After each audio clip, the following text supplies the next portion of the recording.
We just watched House of the Dragon, Episode 2, The Rogue Prince. What do you think about it? I think it's a good sign that this is going to be a good series moving forward. Yeah, it was kind of a worry going into this one for a lot of people that, it wouldn't hold up as being as good as Game of Thrones. Even in the later seasons, for some people coming off of season 8, people were thinking, oh, they're just going to like sleep through it and have an expensive show, make it look nice, but it might not be good writing.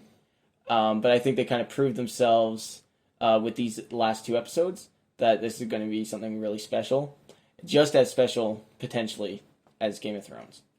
Yeah, and the first thing I noticed was actually using the Game of Thrones theme in the opening. Yeah, don't fix what's not broken, right? So then, before we get into what the episode was about and what happened, if you had to give this episode a score out of 10, what would you give it? I gotta stick with like an 8 because it's a good 8 because like not a lot happened, but it's building up towards the big events. So I can't justify giving it a like 9 or a 10, but it was pretty good. So solid 8. Yeah, I'd have to agree with an 8. And mostly because there's only been two episodes. We don't know what the highest point of the season will be. And I think that once we see a few more episodes, then I can judge, more accurately which ones were scored in terms of the rest of the episodes. So if I were to give this one a 9, and then the next episode is better, but it's still a 9, it's like, well, then everything's a 9, and how do you, what would make it a 10, right?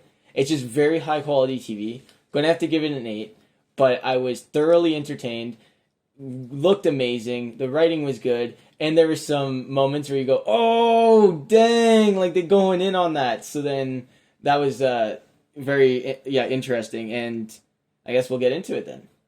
All right, so spoiler warning, we're going to talk about the plot of this episode. So if you haven't seen it, go watch it. It's pretty good. And then come back and keep listening.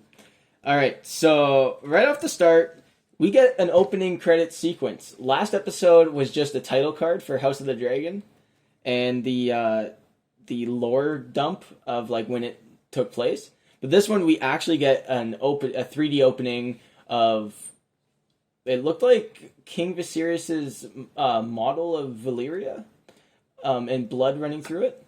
Yeah, so the only note I had about that was they had the blood, but they're missing the fire, some fire and blood symbolism going on in there. Yeah. I was expecting, once the blood started to flow, I was like, oh, okay, maybe, on the sides, they would start to light up the edges of the model with fire or something.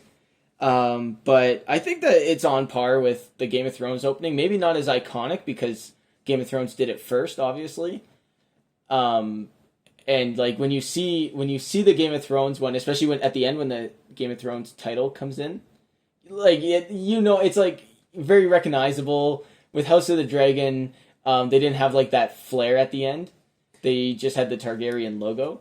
Yeah, and I found it didn't really serve a purpose other than to get names on screens because the Game of Thrones one showed you the locations of that episode. True. Whereas this one, it didn't really, nothing that I caught anyways, it wasn't showing me anything. It was just blood running through a model, which is cool, but why? Yeah, there was some stuff that I noticed that, my lack of knowledge maybe it means something. And my brain is telling me, hey, this might be a symbol. There was a few times where the blood would go around islands and there'd be a icon logo looking thing, but I couldn't tell if it was a logo for a house or what exactly it meant. So maybe we'll have to watch it again and go through and see if there's, or as the season goes on, maybe there's more of a meaning. Yeah, I didn't catch any recognizable house symbols, but it's been a while since I looked through them, so I might have missed some. All right, so then going off of the opening sequence, we get a shot of a beach with some, it looks like, I don't know, swamplands kind of thing. It turns out it's just a shore. Yeah, I think in the stepstones is what it was implying. Okay. So then we get a shot at the stepstones with a couple dead bodies, some skulls, looks like rotting flesh, and some crabs nibbling on a foot, playing with their food, and the foot leads to a body, and it's a guy screaming. He's being eaten by the crabs. And that's just a quick shot, like I think just a stinger kind of opening. And that leads us into the council meeting right off the start with, let me try and remember everyone's names. We got Corlys. He is upset because he's the shipmaster, and his ships are being taken down by pirates and looted, and it's alluded that those are his men on the shores being fed to the crabs. Yeah, at least some of them are for sure. But I believe the council meeting actually started with, it might have been news of the Lord Commander of the Kingsguard dying, Sir Ryam. Oh, okay. I didn't quite catch that. Yeah, so later on in the episode when they're picking the Kingsguard, it was because the Lord Commander had died, and they promoted Sir Harold as the new Lord Commander. And one interesting thing I caught was when they are saying they got some new candidates for the Kingsguard, it was with the help of the Hand, which, like, maybe that's just, like, that's his job, that's what he does. Or maybe that was, like, Otto Hightower's way of, like, getting some favored candidates of his own into the Kingsguard. Could be wrong, but something about that guy I don't trust. Yeah. He's got his own motives. Otto does seem like he's pulling a few more strings, very subtly, but he's around, obviously because he's Hand of the King, he's around a lot of aspects of the kingdom, but it seems like in certain areas he's overstepping, and we'll see that play out more later in the episode. So then, yeah, that's the main reason why the council is there. But, like I said, Corlys is upset. His ships are getting stolen. He wants action. He wants the king to ride in and stop the pirates. But they're worried that the free cities, attacking the free cities would cause a war. And they mentioned this character, the crab. Crabby? No, not the crab eater. The man crab. No, I can't remember the name. It was the crab something. And it's like his doing that he's taking on the ships and feeding the men to the crabs. So that's the backstory there. I get the feeling he's not going to be very important. No, it's more. I think it's more just fleshing out some of the conflicts that are happening behind the scenes. Yeah, better than nothing. But like I don't even know that they introduced him on screen until maybe the very, very end. But it wasn't. It's not even. We're not even sure if that's him at this point. It's just alluded to, but it could be one of his minions. Yeah. So during this whole exchange, it is revealed that it has been half a year since the last episode. So we're gonna have a lot of time jumps in this show. Yeah, half a year. Damon's moved on to Dragonstone. So he's moved on, but it's also implied that it wasn't his to have. He just rolled in there with his gold capes. Gold cloaks. Gold cloaks? Yeah, no, he just rolled in and took over. And that's kind of where the main conflict of the episode comes from. But that comes in a bit later, because I believe next up... Rhaenyra, after hearing about the shipmaster's complaints about not taking action, she suggests, well, why don't we just roll in with the dragons? Go nuclear. Yeah, go nuclear, roll in with the dragons. And she's speaking out of turn. But then Viserys takes notice of her and decides, well, no, like, we're not going to do that. But you can help pick out the Kingsguard. See, but that was Otto's doing. Otto was like, give her something else to do, get her out of here. And so Viserys was like, all right, pick the next Kingsguard. Oh, that is true. I kind of overlooked that because a lot of the conversations happen so like quickly. There's Lots of so, information like, being thrown around. There's so many subtleties packed into each exchange, and it's hard to keep track of everything. Mm-hmm. So yeah, she's sent off with Sir.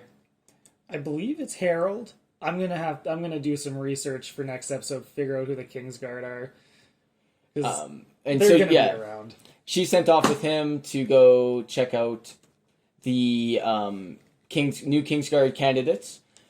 Turns out most of them are just like jousting champions or have been in like the melees at tournaments and stuff. And she quickly picks up on this and decides she needs someone who's seen action, and that is Sir Kristen Cole. And where did we see him last, Rylan? Episode 1, he fought Daemon Targaryen in a joust and then on foot. And he kind of won, but he kind of lost. Like, the only reason he won is because Daemon turned his back. So... Well, he won honorably in a way because... He won the joust honorably first, yeah. Yes. And then he won the melee, or the one-on-one, in a sense. Like, he did take him from behind, but once the fight was over, like, he wasn't going to kill Daemon. He just let it be as, like, okay, well, I've got you. But Daemon being Daemon, evil, tried to stab him, or did stab him in the leg. Not that important, but anyways, he bested Daemon in a fight. Yeah. And it turns out he's actually seen war with the Dornish... So he fought in the Dornish Marches, which is kind of the area between the Stormlands and Dorne, which is kind of the border of the Seven Kingdoms right now, because I don't know that they call it the Seven Kingdoms yet, because they haven't united Dorne, as far as I know. And, that's... So he fought on the side of the Iron Throne against the Dornish. And what I found interesting in that scene was Rhaenys, the queen who never was watching that whole thing. She was watching Rhaenyra pick out the new Kingsguard. Oh, yeah, she was keeping an eye on it. Just creeping in a corner. And this whole episode, I'm really struggling to figure out her angle on everything. But we'll get to that later. Okay, so then shortly after that, we are brought to a scene where Alicent has continued to see King Viserys in his chambers, but mostly just as a guest. He's going over the history of Valyria with her because he's got a scale model, all these dragons, and there's a few interesting lore bits in there. I didn't quite write them down, but essentially the exit of Valyria is very important to the Targaryens, at least the main characters. They constantly reference it. Yeah, so there was a Targaryen dragon lord who had a vision that Valyria would be destroyed, and so that's why they left. It wasn't just like dumb luck that they survived the doom of Valyria. They had a vision, they left, settled on Dragonstone, and then a few generations later, conquered. King's Landing. Yeah. Okay. And during this exchange, it's heavily... the subtext is that maybe there's something more with Alicent and the king.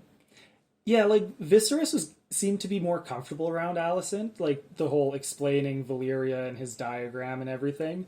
But I kind of felt like Alicent was nervous and almost, like, not grossed out, but... It's an uncomfortable situation. Like, she knows exactly why she's there, and it's like, she's gonna do it, but she's not gonna like it necessarily, and I wonder if that's gonna keep up for the whole season, or whether she'll grow to like and love Viserys. Yeah, and then also be in that role of, like, a potential queen, maybe. But, that'll be later. So, yeah, Alicent and Viserys, something's going on there. And it's mostly due to the last episode where Otto wanted her to go see the king. And I think that's, like, where the hesitation is, because it's not like there's something... There is, like, this feeling in the room that there's a tension, but it's not like Viserys is going to make a move on her, at least with his current state of mind. Yeah, I didn't get those vibes at all. No. But the uncomfortableness, I think, comes from the pressures of her father. And the fact that she's 15. And friends with Rhaenyra, and it's all being done secretly. That's true. Yeah, that was an interesting little bit of information. Was that Rhaenyra, after half a year of these visits, Doesn't know. yeah, and then it goes straight to the scene with Rhaenyra, if I'm not mistaken, in one of the septs where they did some prayers. Um, yeah, the only thing I find interesting, and this is more to do with the lore and the backstory of the series at large, is that they adopted the faith of the Seven, which is a Westerosi faith, and they went away from the like dragon gods or whatever, whoever The they old worship. gods. Not the old gods; those are the Stark gods, the northern ones. Oh, okay. It might have been. I'm not sure, but I feel like it was R'hllor that they worshipped, but it could have been different. It's not really discussed too much. But I always think like, man, they should just go back to their Valyrian gods, and then it'd make them like, it'd set them apart too as like royalty. Is like they believe in the royal gods or Their something like gods, that. not Yeah. someone else's. But it And- was a political move to adopt the faith of the Seven, so like I get it, but yeah. So yeah, like you mentioned, Rhaenyra and Alicent are in the Sept. It kind of is just to show that Rhaenyra is still struggling with the loss of her mother and brother, mostly the mother, and she's not a faithful person. And it was implied it was her first time praying. Yeah, or at least she struggles really connecting with the faith of the Seven. Yeah. So an emotional beat for her. But moving on to some more political stuff. Rhaenys and the king and Corlys, they meet in private to apologize for him not really taking action, or to justify why he wasn't going to take immediate action on the ships being pirated. And this is where one of such a Game of Thrones moment happens. Corlys, he offers his daughter, Lena, propositions her as a potential mate for the king.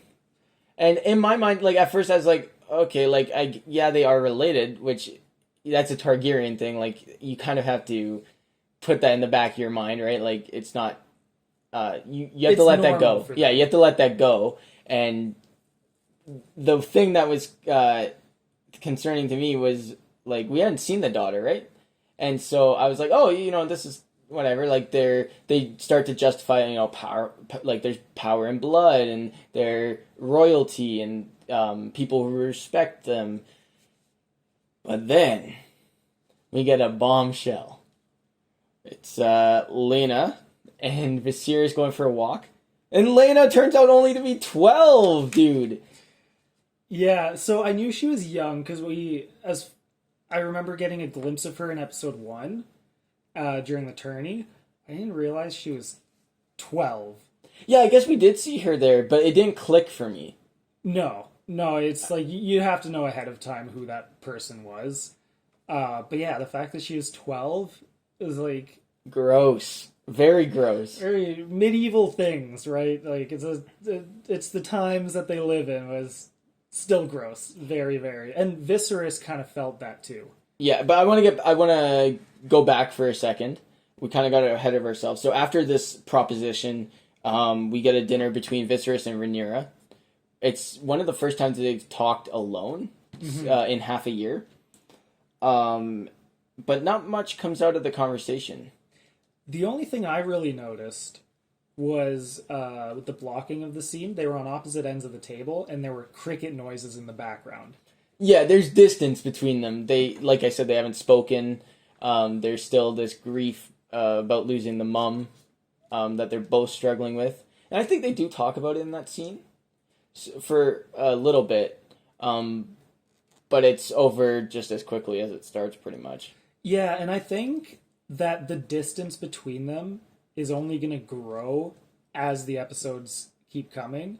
Like, it didn't seem like they were connecting. Like, Rhaenyra was trying, and she, like, wants to be the heir. She wants to be, helping out the king, her dad.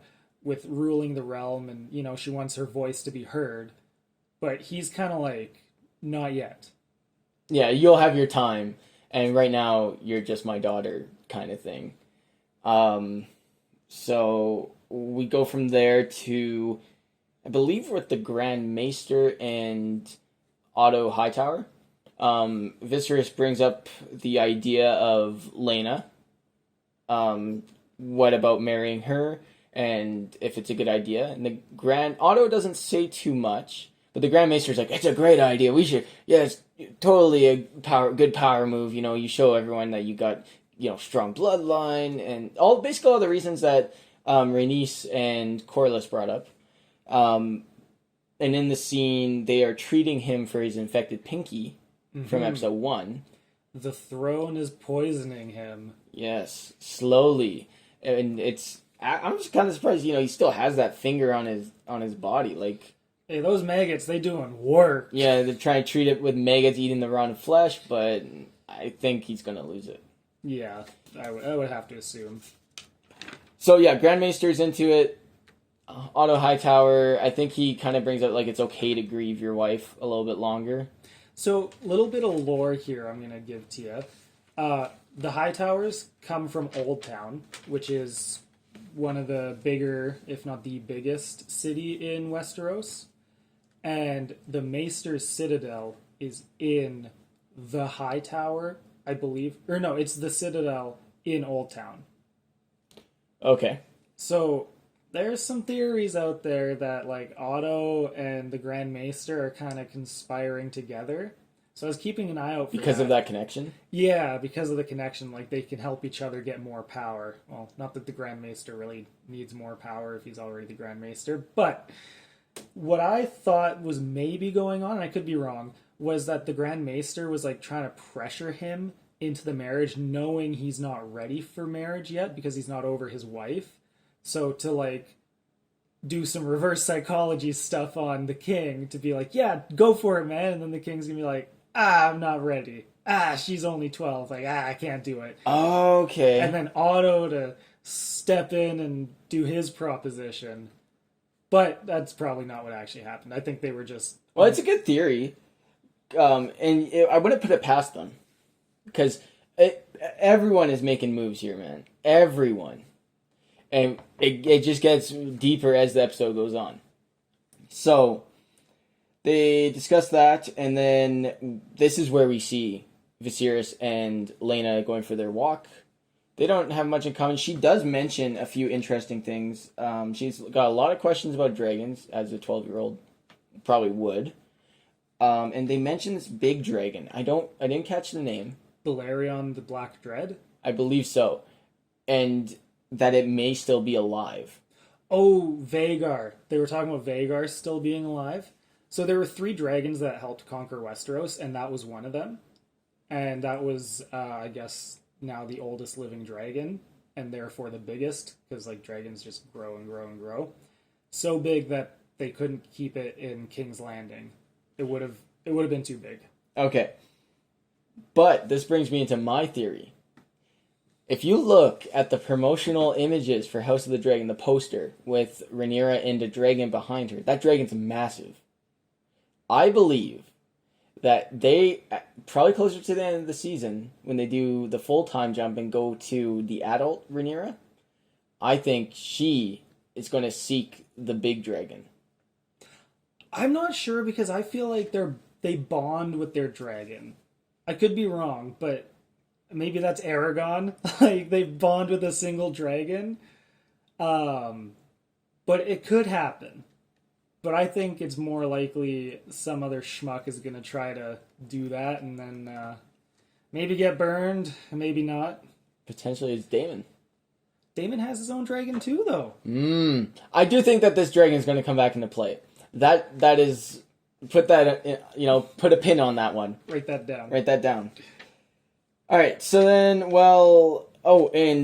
Lena mentions that she gives some speech that Corlys wanted her to say, like, our families would be great together, and we would, I'd be a great queen, and we would help each other. And Viserys picks up on this real quick. He's like, okay. I mean, it was so obvious. It was so obvious, yeah. But he goes, okay, I don't need to hear that from you. What do you think? And then, or what did your mother tell you to say? To see the other side of the manipulation? And, like, I think she said, oh, I wouldn't have to worry about betting with you until I'm 14. And so, like, the parents are just gunning for that power play. Like, get their daughter married to the king, get the heir, and then now their history is, like, they've righted the wrong of Rhaenys not becoming the queen. And that being said, we get a scene between Rhaenys and Rhaenyra, and it's not as warm as I thought it would be. I thought that maybe Rhaenys would, like, empathize with her struggle, but she's like, no, like, I wasn't able to be queen. You're never going to be queen.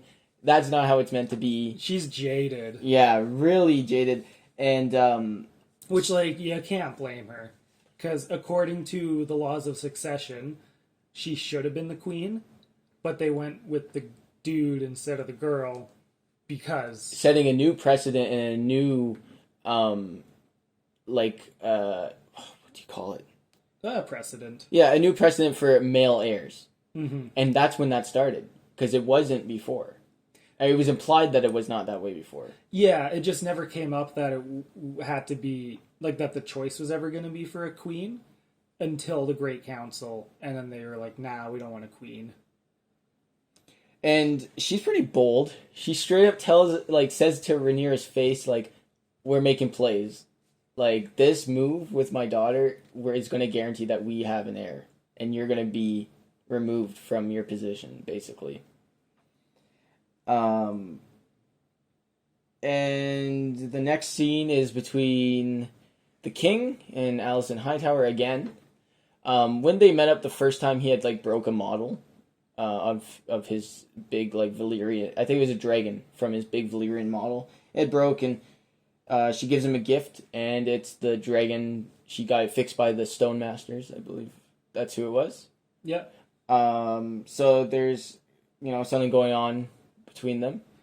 Yeah, and what I especially noticed in that one was as soon as the knock came on the door, where I think it was Otto came to see the king, his tone of voice did, like, a complete 180. Yeah, he's not as open. Like, he's more open with Alicent than probably anyone in the show right now. Yeah, and that was, like, it was pretty subtle up until that point where he went from talking to Alicent to talking to his Kingsguard. But it was, like, super noticeable, which is, like, good acting and directing and stuff when you can nail just that little bit to give more depth to the character. Like, yeah, like, it's not the most subtle thing. Like, if you'll notice it, but it's good writing, good acting, just good storytelling. So that, yeah, you mentioned the knock on the door, and this is where the big news of the episode comes, and it's a lot all at once. So you want to cover that one? Yeah, so they have an emergency meeting because someone stole a dragon egg. And I thought they were going to, like, introduce some new player who's going to, like, try to hatch a dragon egg, but no, it's Daemon. Daemon's back, baby! He's back. And not only did he steal a dragon egg, he is going to marry the person, and his wife, soon-to-be wife is also pregnant, apparently. That was Massaria. And the significance of the egg was that it's the same egg they had picked for the heir for a day, Dreamfire. Yep. So he stole the egg. Like, it's like he's just super intentionally trying to cross his brother. And we find out later too that the wedding and the pregnancy. You didn't. Yeah. Sorry, I thought you didn't mention that, but go ahead. There was never actually a thing. That was just a lie he made up. Yeah, just to get the ire of the king. So he's, like, intentionally trying to stir things up. But, what's his end goal? I don't know, because... just chaos. Yeah, like, it's just pure chaos, because it's not even thought through.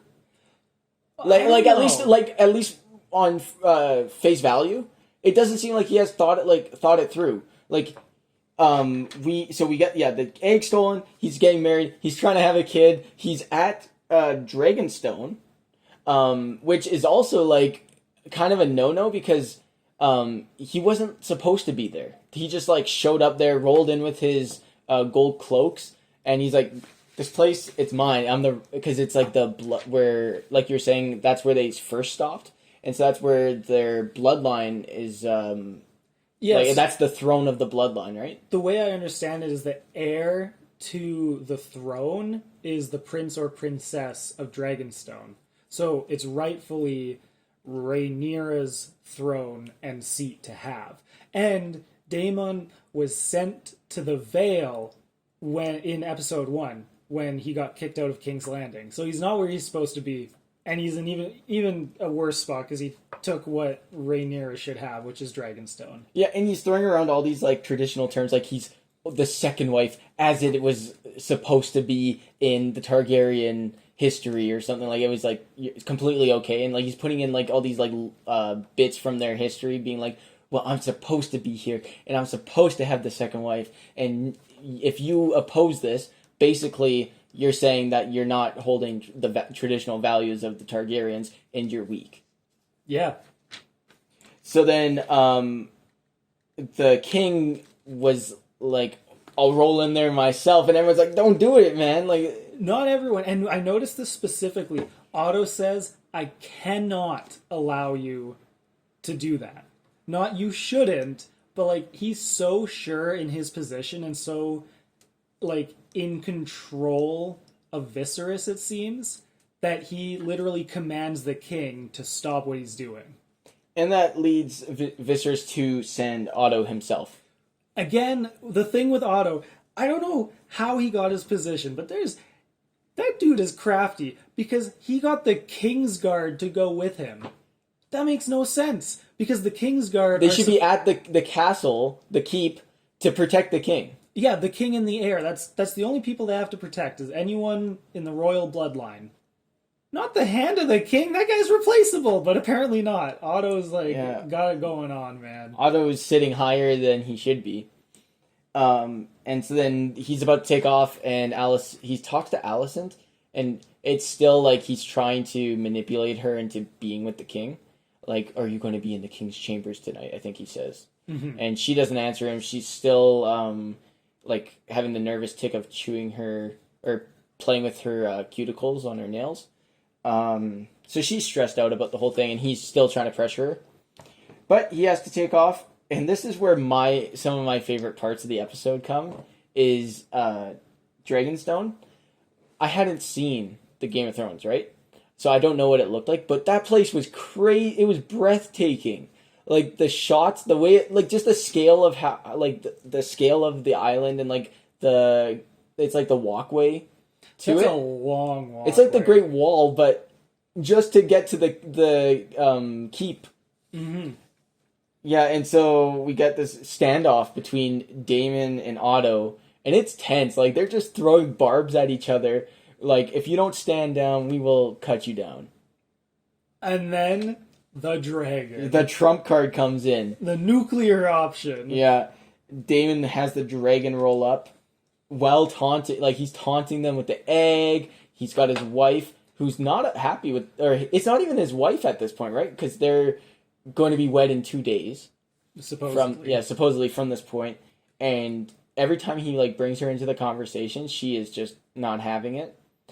So you could tell that, like, maybe his plan or, like, whatever he's doing is not super solid. Like, something was up, for sure. Yeah. Before we found out what was up. You could tell something was off. Because she leaves at one point. I don't remember if it was before or after the dragons. The dragon showed up, and then he starts to goad him with, like, my child will be born. And then she's like, nah, I'm out of here. Yeah, and Mysaria is the character's name. Yes, Mysaria. Before I forget. Lady Mysaria, right?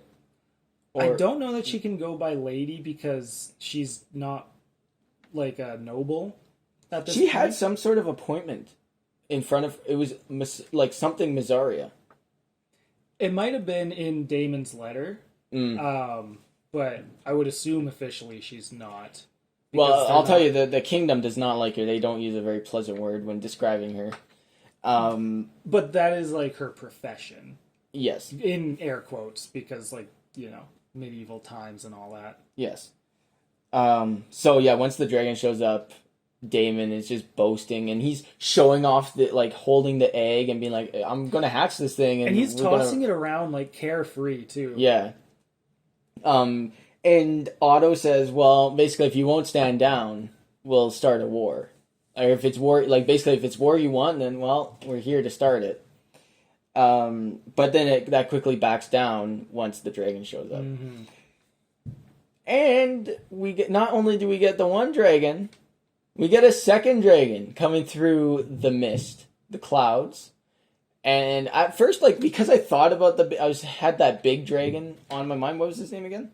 Vagar. Vagar. I had Vagar on my mind. I'm like, oh, this is where the big dragon has been. Turns out it's actually just Rhaenyra with her dragon. Her dragon, Cyrax. Cyrax. It's going to take me so long to remember all these names. I'm having a hard time with the people. Okay, you throw in the dragons, I'm lost. Like, I'm loving it. It's just really hard. Like, I'm okay with all the names being thrown around. It's just, it takes me a long time to absorb it. So yeah, she shows up. She's not supposed to be there. But I think she just wants to do her own thing, carve her own path, and prove herself without needing permission. She rolls up to Daemon, and Otto says, whoa, whoa, whoa, like, you're not supposed to be here. Kingsguard's going to take care of you, and we'll send you back.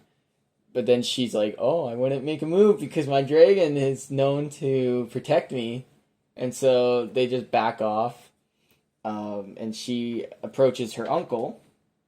And what happens? They speak in High Valyrian, and they have this whole conversation. And at the end of it, Daemon is like, all right, I'll step down, here's the egg. But I'm going to be honest, I don't know how she convinced him. It wasn't a very convincing speech. She was like, if you want to be the heir, you're going to have to kill me. And that was her whole, like, point.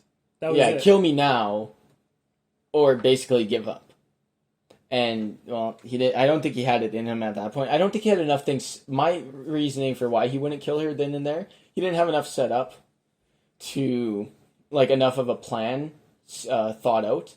If he killed her, I just don't think, like, he would be able to worm his way back into power. Like, besides just taking it. There's that, and the other thought I have is that maybe he truly loves his family and, like, doesn't want to hurt them. But he wants his allegedly, like, because in the first episode he was the heir, and he just wants that back, right? So I don't think he's so far gone that he's gonna, like, kill his own blood at this point to get that. But he will poke them. He will prod them until maybe they get sick of it and say, fine, you can have Dragonstone, or you can have whatever this claim that he wants. I think that's kind of his game there. So everyone backs off. They head back to the Red Keep. We stick with Daemon in Dragonstone with Lady. I'm going to call her Lady Mysaria. She's not happy with him at all. She says she didn't even. Well, she says she didn't even know that they were going to get married. Didn't even know about that. Like, she was supposed to be pregnant. Yeah, she doesn't want kids at all. No, she's like, I don't want to be threatened with childbirth.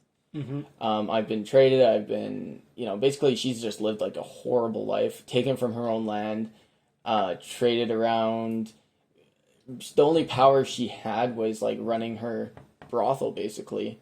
And she thought being with Daemon would be like some freedom. I think it was more safety she's looking at. And every time Daemon pokes someone, it's less safety for her. Because she's going to get caught in the crossfire. Which is why she was so mad in today's episode. Because she's like getting thrown right into the mix. No choice. Yeah. And she wants to kind of have her say. That's what it sounds like. Daemon insists that, everything's going to be okay. And it sounds like they're going to maybe stay together. And we'll work see. it out. We've only seen scenes of her with Daemon, so it's like I don't think her allegiance is going to change anytime soon. Otherwise, they'd be setting it up already. But there's going to be some disagreements down the line. Mm-hmm. So Rhaenyra heads back to the Red Keep. Viserys calls her to talk to her because he didn't know that she was gone, and he's pretty upset at first. But then basically she just stands her ground, and he's like, "Well, I think you did the right thing. You know, like you're very much like me." And then they both have like a very sincere talk about what's been going on, like their distance and missing their mother, the wife slash mother. And then he says, "Well, I think it's time. You know, my duties as a king is I have to eventually remarry."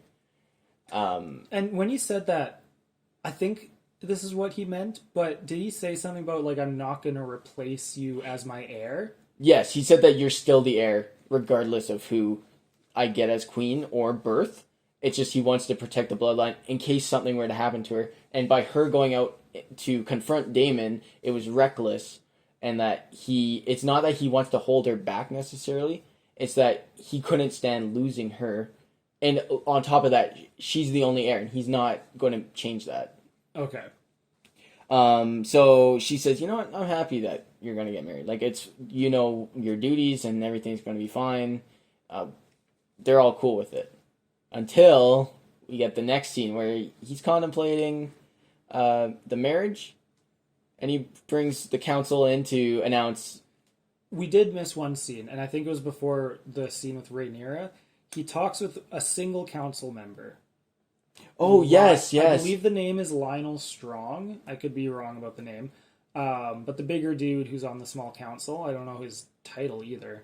Because he hasn't really done much to this point. No, but I think the important part is that he doesn't really have an allegiance besides the best for the kingdom. That's true. But he did support the marriage with Corlys's daughter. Yes, but that's what the discussion was about. Should I or should I not get married to her? And then he has the same reasonings as everyone else. But here's the thing. Everyone's got an allegiance to someone. Themselves. His is just not as clear, I guess. Power. We haven't had a lot of time with him. But in my opinion, by supporting the marriage, I think he's like silently agreeing with Corlys and like his court, like the things he's been bringing up in the small council. And I think if push comes to shove, he just might support Corlys instead of the king. I can But see that. that's a bit of a stretch. Well, but it does seem like he wants action. Like, and even in the last episode when Daemon had gone out and like chopped everyone up, he wanted something like done about Daemon. So I think this dude, you're right, he could be swayed easily, but right now, in terms of his allegiance to the king, he's neutral toward, but also like he'll give a good opinion. Basically, is what's going on. Yeah, and I don't know why, but I trust that guy. I don't. Just he says to marry Lena. Yeah, okay, I don't agree with that, but I still trust the guy. Yeah, I mean besides the nasty age gap, the reasonings in terms of the Targaryens, it makes sense. Like, oh yeah, like you said, blood is power, and Corlys is like the richest dude in Westeros. Yeah, bring riches to the kingdom, make a strong pact, and a good bloodline. So everyone is like saying the things that the king should like to hear and that he should agree with. Then we get to the next scene, and the council is called. Everyone, and he says, "I'm gonna, I've decided to get married." I think everyone was expecting him to say, "I'll get married to Lena." Well, that was the only suitor known to the council, except for Otto. No one knew about anybody else. That was the only marriage proposal on the table. And Rhaenyra is there too. And I think as an audience, like, you kind of can see this coming a mile away. You can see it coming. Plus, just before he made the announcement, there was a wide shot that included Alicent. And I didn't notice her at first. You meant, like, when we were watching, you said, "Oh, Alicent's there." And I had to, like, kind of do a double take. But then as soon as you pointed that out, I already had the feeling he would say it's Alicent. But as soon as you pointed out that she was there, I was like, oh, it's sealed the deal. Game over. Game over. No one is happy with this decision, except for Otto. And even, I don't even know if Alicent is happy. She seems a little more remorseful because her friendship with Rhaenyra. Yeah, that's true. But, like, the only note I made for that scene was, like, Corlys is big mad. Yeah, he was the first one out of there. Yeah. He mouthed him off on the way out, too. He said, "This is a big mistake. You have no idea. Basically, like, this is not verbatim, but he says, you have no idea what you're doing. Yeah. Rhaenyra doesn't say a thing. She leaves. It's pretty obvious why she's upset. Yeah. I said Rhaenyra probably feels betrayed. By both the king and Alicent.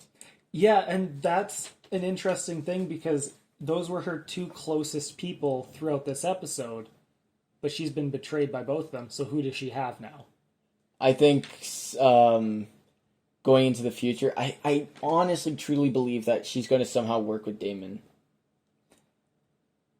I don't think he's going to be the villain. He's going to be the guy who keeps poking. Kind of like in Avatar: The Last Airbender, Zuko. He's not necessarily the villain, but he's the reason why they are on the run. You know, like he's an antagonist, but not the villain. Okay, I see what you mean. Bit of a yeah, okay, I see it. I don't think he's going to be he's not as wholesome as Zuko. No. Anyways, that's a different story. And I thought the episode would finish with that. Like, that would be like the stinger. Like, oh, he chose Alicent. But then we get a really twisty, crafty scene between Corlys and a mystery figure in a chair. Do you want me to tell you who the mystery figure is? Well, let's get into it, Rylan. So Corlys is sitting around the fire. We get interesting lore dumps from him about his family heritage in Valyria. Mm-hmm. Basically, he's a strong, powerful family. Ancient family. They had some sort of rule over in Valyria.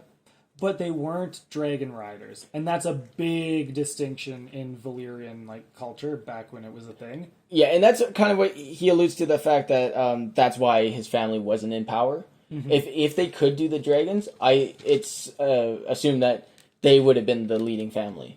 Yeah. And he's telling this to someone across from him, and as the camera pans over, it's Daemon! The man is conspiring with Corlys to probably upheave the throne. However, kind of like we've been saying, is Daemon is not so quick to cast away his brother. Corlys is being very blasphemous, saying like the king is weak. He sits there and he drinks his wine, he has his parties and his jousts, and Daemon says, you better hold your tongue when you're speaking to my brother, only I can talk like that. Yeah. And that's where the thing about the family and not wanting to betray the family comes in when you're talking about the scene on Dragonstone with Rhaenyra. It's like he was never going to kill Rhaenyra because he does respect and love his family. Well, maybe not respect, I should say, because he thinks Viserys is a weak king, but only he gets to say it. But there's that familial, I don't know, the intangible thing right there where it's he's part of the family. Everyone's part of the family.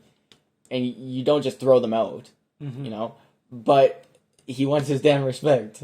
Yeah, and I think that's what Corlys was offering. It was come to the Stepstones, wage war with me. Take out this crab guy. Yeah.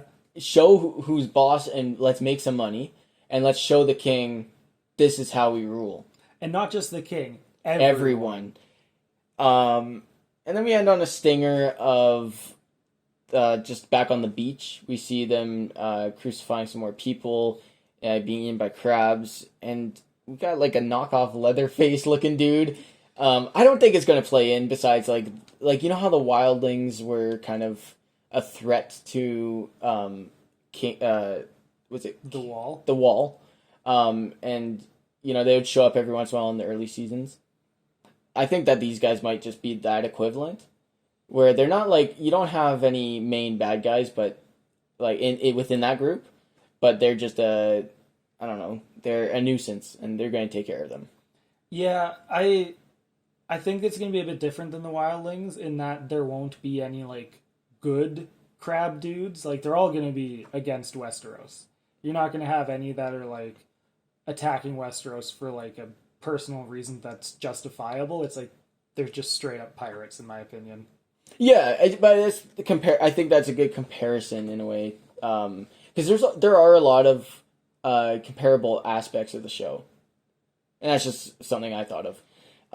But yeah, overall, it ends on a really good note. Some political intrigue, some power plays. We get to see some dragons in the episode. All of the effects looked very good. A few There of the were a couple. a few of the shots, like you could, it's how else are you going to do it? Like when you got someone riding a dragon, there is that weird thing. They can only spend so much time on it, and it's just going to look janky. Mhm. I don't think that you're ever going to nail that 100% without having a CGI character on the CGI dragon. Which would go like all uncanny valley. Yeah. It's like, ugh. All the landscape shots were great. All the interiors, great costumes, everything like held up. Like it's not like sometimes when they film the pilot's the best quality, and then as the show goes on, it's like they go back to like a normal budget. This show's crazy. It's going to stay one of the highest quality shows on TV. It's already been renewed for season 2. And renewed for season 2. Which is great. Episode 1, so many viewers, they're like, all right. I think it ended up with like 20 million viewers or something over the 2 days of the premiere. That's just insane. Yeah, so we're definitely going to get to see a lot of House of Dragon. Are you excited for episode 3? I am. What do you... I would say, like, what do you think's going to happen? But it could happen, like... I can't predict the show. The time jumps, right? It makes it unpredictable.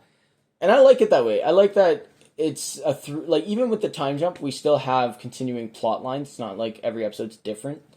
And I just keep getting more interested the more I see. Like I said, it would take a few episodes for me to get into it. And I'm loving it.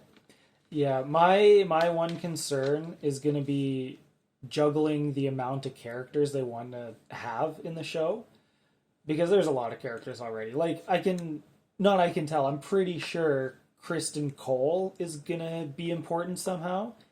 He's had like 2 speaking lines. He's gonna be definitely more prominent.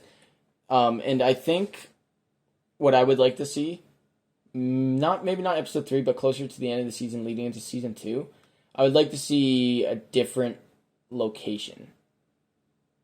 Okay, because it's mostly been King's Landing. Yeah, like I would like to see them go back and forth, maybe between Dragonstone and King's Landing, or something like that, like where you get different like complementary scenes, but just different locations. Yeah, that'd also give it a the scale is pretty good, but like it'd give it an even more epic scale to be like, we got this whole continent we're running.